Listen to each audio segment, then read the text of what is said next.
pas dire qu'ils se sont trompés depuis 2 ans. Ils se sont trompés sur la stratégie zéro Covid parce qu'on ne peut pas avoir de zéro Covid. C'est un virus qu'on ne peut pas supprimer l'air. Donc on ne peut pas supprimer le virus. De toute façon, on est pris pour des cons dans ce système. Je veux dire, t'allumes ta télé, genre même les trisomiques leur marchent. Globalement, il faut arrêter que la stratégie dont on fait des mesures généralisées pour tout le monde, et les mesures généralisées, c'était le confinement, vaccination pour tous, etc., pour passer à une stratégie personnalisée. Et donc, ça doit se gérer entre le médecin et son patient. Et donc, si le patient a plus de 80 ans ou plus de 65 ans, on sait que globalement, au-dessus de 65 ans, eh bien, il y a plus de risques qu'en dessous de 65 ans. Et puis, les gens fragiles, les gens immunodéprimés, l'obésité, c'est un facteur de risque majeur. Mais en tout cas, il faut arrêter de prendre des mesures qui concerne tout le monde. Il faut revenir à de la médecine de bon sens, de la balance bénéfice-risque. Oui.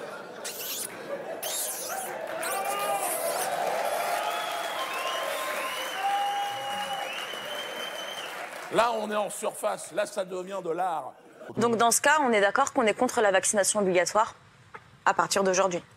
Alors, la vaccination encore obligatoire, je pense qu'elle est plus dans le débat, de même que la 4e dose, elle est plus dans le débat. La vaccination des enfants non plus, enfin, ça n'a pas de sens. Quand je parle de balance bénéfice-risque, c'est que je donne un médicament ou un vaccin et je suis pro-vax et pro-vax pour les gens fragiles qu'il faut protéger. En revanche, les gamins qui ont participé à l'immunité de tout le monde, qui nous ont protégé les enfants en étant contaminés, il ne faut pas aller les vacciner. On sait que l'immunité naturelle, elle est supérieure, elle est plus durable que l'immunité post-vaccinale. Donc profitons, les gamins, plutôt que de les culpabiliser en disant tu vas tuer papy-mamie, profitons du fait qu'ils ne font pas de maladies graves et ils vont faire des anticorps, notamment des anticorps ORL qui vont protéger tout le monde.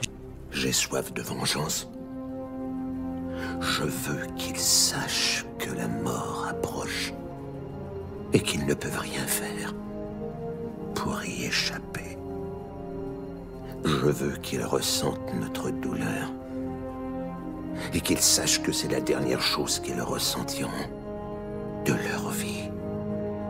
Si on suit votre raisonnement, est-ce qu'on peut considérer qu'il y a des personnes qui se sont vaccinées pour rien ? Elle pose des bonnes questions. Je pense que dans la balance bénéfice-risque, il y a des gens qui se sont vaccinés pour rien, oui, bien sûr. Vous foutez de ma gueule. Qu'est-ce que c'est que cette connerie? Et la médecine, c'est de la nuance. Il y a des gens à protéger, il y a des gens qui font des formes graves, il y a des gens qui n'ont quasiment aucun risque. Et apporter cette nuance-là, c'est extrêmement compliqué. Pourquoi aux États-Unis ça a été une hécatombe? Parce qu'il y a des taux d'obésité extrêmement importants. Pourquoi en Afrique il ne s'est pas passé grand-chose? Parce qu'il n'y a pas beaucoup de patients obèses ou de personnes qui sont avec des facteurs de risque. Non mais pardon, il fallait sauver les personnes âgées quand même. C'est à dire comme ça, c'est le Covid, ça aurait tué tout le monde, etc. À mon avis, on masque les deux vraies causes de cette crise. Un, c'est le système hospitalier qui est dans un état lamentable. Et on aurait un système hospitalier avec des lits de proximité, des réanimations en suffisamment grand nombre. Et bien, ça permettrait les personnes âgées de les hospitaliser, de les mettre avec de l'oxygène, etc. et de les faire ressortir 2-3 jours après. Dans les autres pays où il y a des hôpitaux, au début, on sait guérir le Covid quand on le prend à temps.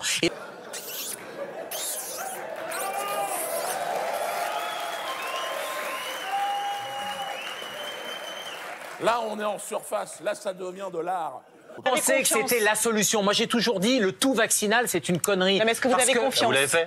Oui, bien sûr, j'ai confiance, mais j'ai pas le choix. Je suis soignant, toute l'équipe est vaccinée. C'est toujours même problème. Mais vous êtes ça me permet de rebondir sur un truc. C'est un scandale. Juste une minute, parce que et après il va revenir. C'est un scandale d'avoir exclu. Vous devez vous sentir bien conne après ce qu'il vient de dire. Non, pas du tout. Pourquoi conne? Quand il a dit non, mais parce qu'il a dit voilà tout ça. Quel rapport? Non, je me sens pas du tout conne. Non. Allez, ferme-la, ferme-la. Ce qui est scandaleux, c'est d'avoir exclu les soignants et de les avoir pointés du doigt en disant si vous n'êtes pas vacciné, vous allez tuer vos malades. Parce que c'est faux. Et je crois que l'urgence, maintenant qu'on sait que le vaccin, c'est pour les plus fragiles, que ça n'empêche pas la contamination, l'urgence, ça serait de réintégrer les soignants. Parce qu'on en a besoin, les soignants.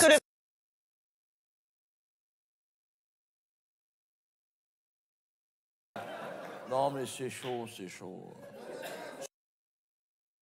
Je t'écrase ta sale gueule.